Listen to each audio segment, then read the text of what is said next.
राष्ट्रप्रवाह Vidarbha news में आप सभी का स्वागत है। मैं मनन व्यास और आज की देखते हैं ताजा खबर।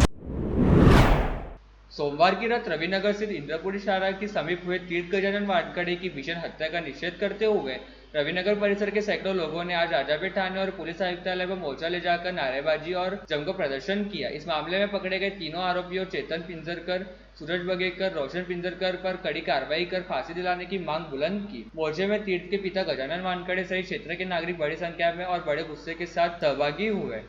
युवा कार्यकर्ता तीर्थ वानखड़े की हत्या से खौले रविनगर वासियों ने राजापेट थाने में जमकर नारे लगाए, जाहिर निषेध के पोस्टर लहराए, तीनों आरोपियों को फांसी दिलवाने की मांग की। उनका जोश और गुस्सा देख डीसीपी गणेश शिंदे मौके पर पहुंचे। डीसीपी से इन लोगों ने चर्चा की, आरोपियों पर मौका लगाने की मांग की। उन्होंने राजापेट थाने में डीसीपी को निवेदन देने के उपरांत पुलिस आयुक्तालय का रुख किया। वहां सीपी नवीन चंद्र रेड्डी से मुलाकात की। सीपी ने उन्हें बताया कि आरोपियों को फौरन दबोचा गया है, पुलिस बराबर कार्रवाई कर रही है। प्रदर्शनकारियों ने आरोपियों को कठोर सजा दिलाने का अनुरोध सीपी रेड्डी से किया। मोर्चे ने निवेदन में यह भी कहा गया कि तीर्थ वानखड़े हत्या प्रकरण में राजकीय हस्तक्षेप की भनक लगी है, इसलिए सीपी से वे निवेदन करते हैं कि वे व्यक्तिगत रूप से प्रकरण की जांच कर ध्यान दें। साथ ही मोर्चे ने सीपी को भरोसा दिलाया कि उनकी तरफ से कोई उग्र बात या तनाव नहीं होगा, बस राजकीय हस्तक्षेप नहीं होना चाहिए। इस समय मोर्चे में शामिल लोगों के हाथ में तीनों आरोपियों को फांसी लगाए पोस्टर थे। 14 एप्रिल ला रात्री 1:45 रविनगरमध्ये काही कुख्यात 15 ते 20 वर्षांपासून जे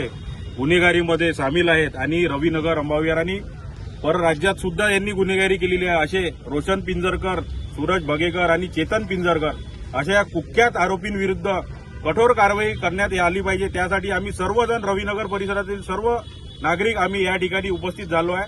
14 एप्रिलच्या रात्री त्यांनी रविनगरमधील आमचे गजानन भाऊ वानखडे यांच्या मुलाची निर्गुण हत्या त्यांनी केलेली आहे। अशा हत्या करणाऱ्या लोकांना कडक सजा झाली पाहिजे, त्यांना फाशीची शिक्षा झाली पाहिजे आणि त्यांच्या मागे जे लोक आहेत ते त्यांच्या जमानतीसाठी त्यांना प्रयत्न करत आहेत, अशा लोकांवर सुद्धा कठोर कारवाई करण्यात आली पाहिजे। त्यासाठी आम्ही या सर्व नागरिकांच्या वतीनं मी जाहीर निषेध त्यांचा व्यक्त करतो।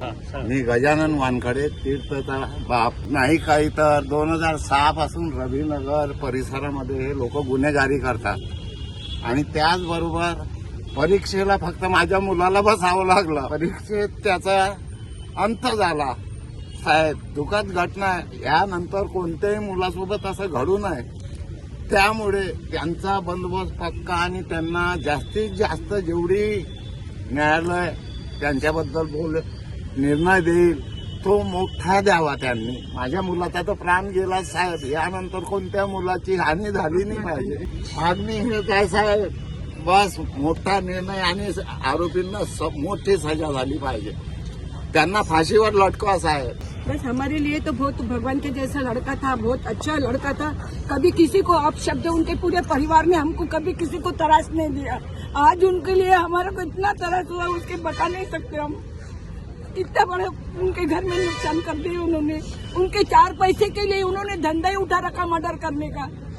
उनको तो क्या 2 पैसे मिल जाते, लेकिन हमारा तो बच्चा चले गया ना, मोहल्ले का एक हीरा गया हमारा, उनका क्या गया। उन्होंने पैसे मांगने नहीं था, हमको बोलना था, हम दे देते थे 2-5 लाख रुपए।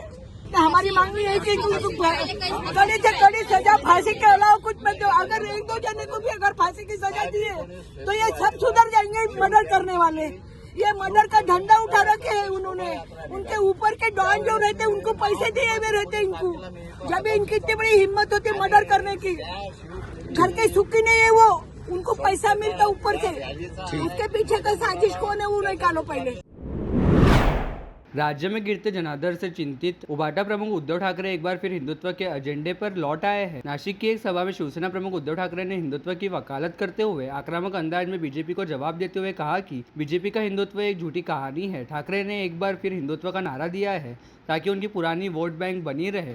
नासिक की सभा में ठाकरे के भाषण का पूरा फोकस हिंदुत्व के मुद्दे पर था। बीजेपी के हिंदुत्व के मुद्दे पर ठाकरे को घेरने की कोशिश करते आ रही है। उपमुख्यमंत्री एकनाथ शिंदे की शिवसेना भी लगातार हिंदुत्व के मुद्दे पर ठाकरे पर निशाना साधती रही है। इन सभी आरोपों का नासिक कैंप में उद्धव ठाकरे ने आक्रामक अंदाज में जवाब दिया। उन्होंने यह स्पष्ट करते हुए कहा कि मैंने कभी हिंदुत्व नहीं छोड़ा। उन्होंने बीजेपी के हिंदुत्व पर सवाल उठाया। साथ ही बीजेपी को स्पष्ट करना चाहिए कि उनका हिंदुत्व क्या है। पण हे सगळे मला राग कुठे येतो, या ढोंगावरती मी लाथ मारलेली। मी भाजपला सोडला, मी हिंदुत्व नाही सोडलं, मी हिंदुत्व मेलो तरी सोडू शकत। पण यांचं भारतीय जनता पक्षाचं बुरसटलेलं जे हिंदुत्व आहे, हे भाजपचं बुरसटलेलं हिंदुत्व मला मान्य नाही आणि तुम्हाला सुद्धा असता कामा नये।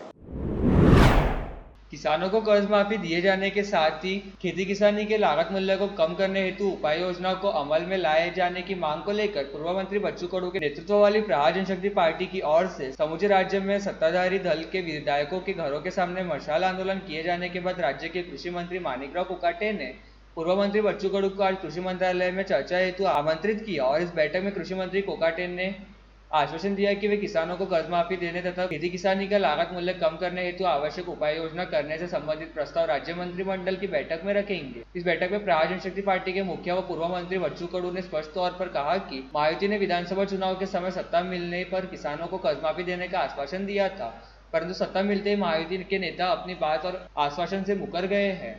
आता माणिकरावच्या ज्या 3 मुद्द्यावर बैठकी झाल्या, एकतर कर्जमाफीचा विषय होता, पेरणी ते कापणीपर्यंत सगळे कामं MRGSमध्ये त्याची एक समिती त्यांनी गठीत केली आणि 6 महिन्यात रिपोर्ट देऊन केंद्र सरकारला तो प्रस्ताव पाठवला जाईल, जेणेकरून उत्पादन खर्च कमी करण्याची ताकद आमच्या मागणीमध्ये आहे। त्याची एक प्राथमिक तयारी आता प्राथमिकता आलेली आहे। दुसरं आम्ही सांगितलं की मी त्यांना प्रश्न विचारला आणि सरकारला मी एक प्रश्न केलेला आहे का जर रासायनिक खताले सबसिडी देता तर शेण खताले सबसिडी का देत नाही याचं उत्तर पाहिजे। मागणी नाही आहे आमची काही, रासायनिकला देता तर शेण खताले का देत नाही ते पण त्यांनी मान्य केलं की त्याचं उत्तर आम्ही देऊ। आणि दुसरं कर्जमाफीचं ते बोलले का सरकार कर्जमाफीच्या तयारीत आहे, कर्जमाफी देऊ, परंतु कधी देणार ते म्हणतात मी सांगत नाही, कॅबिनेटपर्यंत प्रस्ताव आणण्याचा प्रयत्न माझ्याकडून केला जाईल। त्याच्यामुळे कर्जमाफीबद्दल आमचं समाधान नाही। आमचं आंदोलन 28 तारखेला आम्ही घोषित करणार आहोत। महाराष्ट्र में कक्षा पहले से हिंदी भाषा को अनिवार्य करने के बाद बवाल मच गया है। मुख्यमंत्री देवेंद्र फडणवीस ने इस फैसले का समर्थन किया है, वहीं मनसे नेता राज ठाकरे ने इस फैसले पर अपना विरोध दर्शाया है। राज्य स्कूल सिलेबस 2024 के अनुसार मराठी और अंग्रेजी माध्यम के स्कूलों में कक्षा 1 से 5वीं तक के छात्रों को मराठी और अंग्रेजी के साथ तीसरी भाषा के रूप में हिंदी सीखनी होगी। नया शैक्षणिक वर्ष जून के महीने से शुरू हो रहा है और नई शैक्षणिक नीति इसी वर्ष से लागू की जाएंगी। हालांकि इस नई शिक्षा नीति का विरोध होना शुरू हो गया है। महाराष्ट्र नवनिर्माण सेना समेत मराठी भाषा के लिए लड़ने वाले संगठनों ने इस शैक्षणिक नीति पर आपत्ति जताई है। इस बीच राज्य के मुख्यमंत्री देवेंद्र फडणवीस ने इस नीति का समर्थन किया है। फडणवीस ने कहा, महाराष्ट्र में मराठी भाषा सभी को आनी चाहिए। इसी तरह देश में संपर्क बिंदु बनाने के लिए हिंदी एक विकल्प है। लोगों को संपर्क बिंदु भाषा के रूप में हिंदी सीखनी चाहिए। भाजपा शिक्षक आघाड़ी ने परसों 19 अप्रैल को सम्मेलन और सत्कार समारोह का आयोजन करने की जानकारी आज दोपहर आयोजित प्रेस वार्ता में चंद्रशेखर भोयर ने दी। शिक्षक नेता और प्रदेश सह संयोजक भोयर ने बताया कि कार्यक्रम में नवनिर्वाचित विधायकों को स्नेह सत्कार किया जाएगा। कार्यक्रम PDMC के छत्रपति शिवाजी महाराज सभागार में दोपहर 4 बजे होगा। भोयर ने सभी से सम्मेलन में अवश्य उपस्थित रहने का आह्वान इस समय किया। उन्होंने बताया कि भाजपा के पश्चिम विदर्भ प्रमुख पूर्व कामगार मंत्री डॉक्टर संजय कुटे की अध्यक्षता में होने वाले इस कार्यक्रम में राज्य के राजस्व मंत्री व भाजपा प्रदेशाध्यक्ष चंद्रशेखर बावनकुळे, राज्य के शालेय शिक्षा राज्य मंत्री डॉक्टर पंकज भोयर के प्रमुख अतिथि के रूप में उपस्थित रहेंगे। बीजेपी जिलाध्यक्ष व सांसद अनिल बोंडे, पूर्व सांसद नवनीत राणा, पूर्व पालक मंत्री प्रवीण पोटे, शिवाजी शिक्षण संस्थान के अध्यक्ष हर्षवर्धन देशमुख प्रमुखता से उपस्थित रहेंगे। उसी प्रकार विधायक सर्वश्री प्रताप वडसर, राजेश वानखडे, प्रवीण तायडे, केवलराम काळे, उमेश यावलकर, दादाराव केचे, संदीप जोशी का इस समय नागरी अभिनंदन अर्थात सत्कार किया जाएगा। अमरावती मनपा द्वारा शहर बस सेवा के तहत चलाई जाने वाली सिटी बस को राज्य परिवहन निगम के मध्यवर्ती बस स्थानक से चलाए जाने का विरोध करते हुए ऑटो चालकों द्वारा आज दोपहर मध्यवर्ती बस स्थानक परिसर में बैठकर यह आंदोलन किया गया, जिसकी जानकारी मिलती शहर पुलिस उपायुक्त गणेश शिंदे मौके पर पहुंच गए तथा उन्होंने सिटी बस के सामने ठीका लगाकर बैठे ऑटो चालकों को समझाने बुझाने का प्रयास किया।